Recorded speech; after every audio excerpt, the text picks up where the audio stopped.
Good morning. I'm Andy Myers at Weiss Research. I'm Jen Amos, and this is your morning market alert for Monday, November 7th.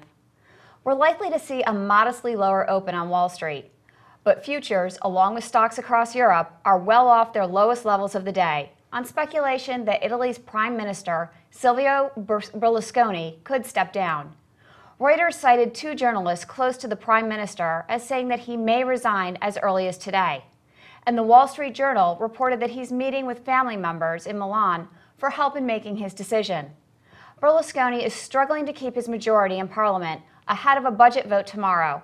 And according to an Italian newspaper, the European Central Bank discussed not buying Italian debt if the government fails to show that it's sticking to its economic restructuring plans. Against this backdrop, Italy's 10-year bond is yielding more than 6.4%. After surging to a Euro-era high of nearly 6.6% in earlier trade. Investors around the world also continue to keep an eye on Greece. According to media reports, Prime Minister George Papandreou will step down as part of a deal to form a unity government. The candidate most likely to take over the role is Lucas Papademos, the former vice president of the European Central Bank. The new coalition government's first task will be to win parliamentary approval of the bailout package worked out with European leaders in October. Papandreou blindsided the EU leadership and the markets late last month when he called for a public referendum on the plan. The referendum has since been scrapped, but Greece's ability to remain a member of the Euro Monetary Union is still in doubt. Separately, the second largest member of that union may be taking steps to head off its own debt problems. France is expected to announce a new package of tax increases in an effort to bring its finances under control.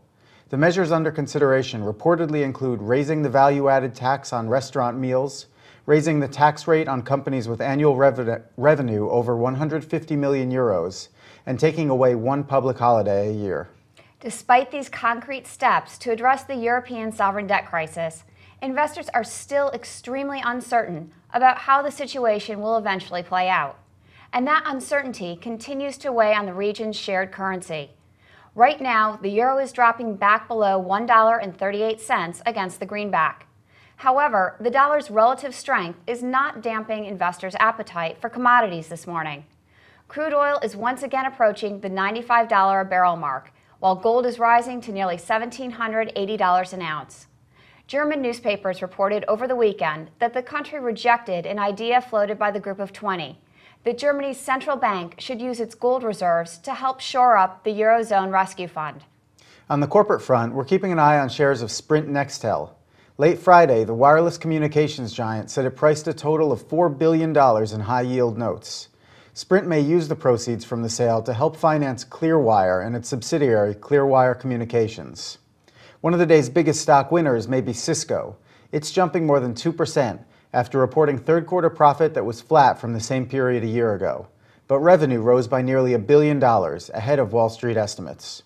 Later today, we'll get quarterly results from Priceline.com. That's the latest from Weiss Research. We'll be back after the opening bell with all the market reaction.